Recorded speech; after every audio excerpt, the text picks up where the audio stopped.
war degdeg ah dagaal ayaa maalinkii afraad ka soconaya degmada Jalalaqsi ee gobolka Hiiraan kaasoo u dhaxeeya laba maleeshiya beeleed oo halkaasi wada dega. Waxaan kula wadaagi doonaa wararkii ugu dambeeyay dagaalka qaatay maalinkii afraad ee halkaasi ka soconaya, khasaaraha ilaa hadda laga diiwaan geliyay iyo sidoo kale muuqaalada argagaxa leh ee baraha bulshada lagu baahiyay ee ka imaanaya maleeshiyaadka halkaasi ku dagaalamaya. Soo dhawow muuqaalka like saar aragtidaada qaybta faallada ee commentiga ku dhiba haddii aad horey noola joogtayna wad ku maasantahay haddii aad nala joogin nagu soo biro ka mid noqo saaxiibada aynu markasta halkan kula wadaagno wararkii iyo warbixinada guud ahaan Soomaalida iyo sidoo kale caalamka hagaaga. Sida la socotaanba degmada Jalalaqsi ee gobolka Hiiraan afartii maalmood ee la soo dhaafay waxaa ka soconaya dagaal aad u qaraar kaasoo ay maanta tahay maalinkii afraad ee dagaalka labada maleeshiya beeleed oo halkaasi ka soconaya. ilaa hadda tirada dhimashada ee labada dhinac ayaa la soo warinayaa inay kor u dhaaftay ku dhawaad 10 qof, halka sidoo kalena dhaawaca uu gaaray 20 qof. waxaa la soo warinayaa dhinaca kale inuu jiro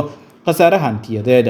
dagaalkan ayaa ka bilowday kadib markii labada maleeshiya beeleed ay isweydaarsadeen kufsi loo geystay laba gabdhood oo kasoo kala jeeda labada beelood ee halkaasi ku dagaalamaya. bilowga dagaalka ayaa waxa uu ahaa kadib markii labada beelood ee halkaasi ku dagaalamaya mid ka mid ah ay kufsi u geysteen gabar ka soo jeeda beesha kale, waxaana tii ay keentay in labada maleeshiya beeleedba ay markaasi isugu jawaabaan kufsiga loo geysanaya gabadha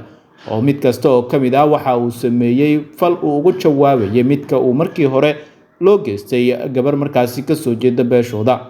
haddaba wixii taasi ka dambeeyay waxaa dagaalka uu noqday mid labada dhinac aysan waxba isula harin. muuqaalo argagax leh oo baraha bulshada lagu baahiyay ayaa muujinaya in la gubay guryo badan oo ay dad shacab ah ka barakaceen, sidoo kale dab la qabadsiiyay gaadiid ay u badnaayeen mootobajaaj, waxaana la soo duubayay meydadka iyo sidoo kale dhaawacyada ay maleeshiyaadka halkaasi ku dagaalamaya ay markaasi iska waxyeeleeyeen ama iska dileen. dagaalka ka soconaya degmada Jalalaqsi waxaa markii ugu horeysay oo saxaafadeed ka soo saaray madaxtooyada Hirshabelle iyadoo ugu baaqday in dhinacyada halkaasi ku dagaalamaya si degdeg ah oo shuruud la'aan ay dagaalka u joojiyaan, isla markaana ay miiska wada hadalka ugu laabtaan dagaalkana markaasi loo istaajiyo. waxaana wararka soo baxaya ay tilmaamayaan inay ku guuldareysteen ciidamada howlgalka midowga Afrika ee ka soo jeeda Djibouti iyo sidoo kale kuwa dowladda federaalka Soomaaliya ay ku guuldareysteen in dagaalka ay joojiyaan labada maleeshiya beeleedna ay kala dhaxgalaan. dagaalka oo galay maalinkii afraad ayaa weli waxa uu markaasi yahay mid dhinacyadu ay adeegsanayaan hub culus. waxaa tallaabadan dhinaca kale lagu eedeeyay in dowladda federaalka Soomaaliya ay sabab u tahay dagaalka maadaama horey maleeshiya beeleedyada halkaasi dega ay iyadu hub ugu qaybisay si ay qayb uga noqdaan gulufkii militari ee dowladda federaalka Soomaaliya iyo ciidanka deegaanka ay ka wadeen gobolka Hiiraan ay kula dagaalamayeen ururka Al-Shabaab.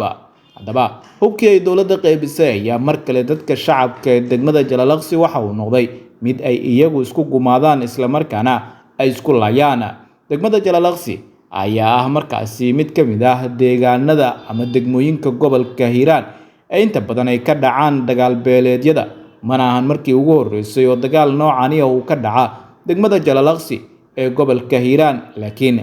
bilowga iyo sidoo kale ubuucda dagaalkan ayaa dadka guud ahaan bulshada Soomaaliyeed waxa ay ku noqotay mid la yaab leh, waana markii ugu horeysay oo dagaal laba maleeshiya beeleed dhexmara uu ka bilowdo kufsi wadareed loo geystay gabar, isla markaana ay dhinacii gabadhooda la kufsaday ay ku jawaabeen falkii loo geystay gabadhooda mid la mid ah. guud ahaan wixii ka soo kordha wararkeena iyo warbixinadeena dambe ayaad ku daawan doontaa. muuqaalka like saar aragtidaada qaybta faallada ee commentiga ku dhiba haddii aad horey noola joogtayna waad ku maasantahay haddii aad nala jooginna nagu soo bir uguna soo ducee qaybta commentiga in dadkaasi Ilaahay u kala qaboojiyo.